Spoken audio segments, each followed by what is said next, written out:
Lieutenant Tanzim Sarwar নির্জনকে হত্যা করেছে Babul Nasir syndicate. বাবুলকে এলাকার লোকজন চেনে কসাই হিসেবে। পুলিশ কর্মকর্তারা জানিয়েছেন ৬ বছর ধরে মাংসের ব্যবসা ছিল বাবুলের মুখোশ।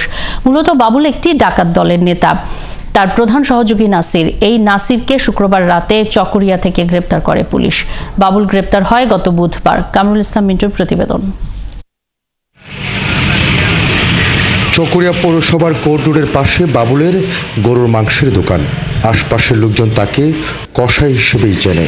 আমরা জানতাম এখানে উনি বাড়ি এখানে ছিল, ওনার দোকানে এখানে প্রতিদিন গরু জবাই করতো, বিক্রি করতো।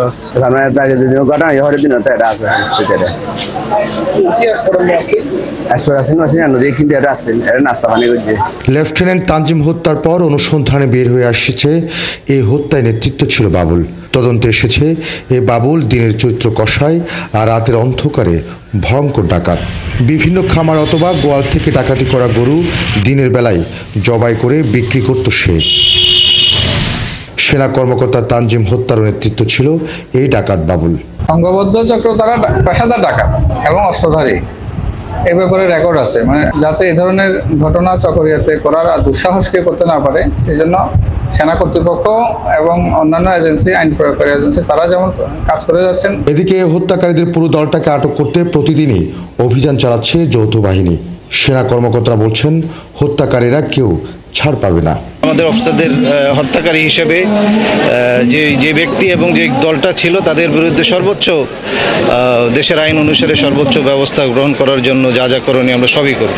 গেল সোমবার রাতে দুলহাজারা ইউনিয়নের ৭ নম্বর ওয়ার্ডের পূর্ব মাঝপাড়া কয়ার ডেবা এলাকায় ডাকাতি করার সময় বাবুলের ডাকাত দলের একজনকে ধরে ফেলে যৌথ বাহিনীর টহলরত সেনা কর্মকর্তা লেফটেন্যান্ট তানজিম। তাকে ছিনিয়ে নিতেই ডাকাত বাবুল ও নাসির তানজিমকে ছুরিকাঘাত করে। গুলিকে বাড়ানো পরে তারপর টস মারি ডাহাই যখন গিয়ে গে যাওয়ার পরে এলিভেটে সেনাবাহিনী আনলই প্রায় 2 বার মতো ফিসে দুজন লোক মেরে ফেলতেছে এরকম করতেছে। এরকম করার পর কিছুক্ষণ পর একটা ফায়ার হয়েছে। ফায়ার পর কিছুক্ষণ পর একটা গরু জবাই দিয়ে গড় গড়াচ্ছে। ওই 10 মিনিট পর গড় গড়াচ্ছে, একটু নিজাম হয়েছে, আর কিছু লোক এসে ওকে আবার তুলে নিয়ে যাচ্ছে। এরই মধ্যে তানজিম হত্যা মামলায় 17 জনের নাম উল্লেখ করে এবং অজ্ঞাত পরিচয় 7 জন থেকে 8 জনকে আসামি করা হয়েছে। আর এ পর্যন্ত আটক হয়েছে 9 জন। শনিবার ভোরে নাসিরকে আটক করেছে যৌথ বাহিনী।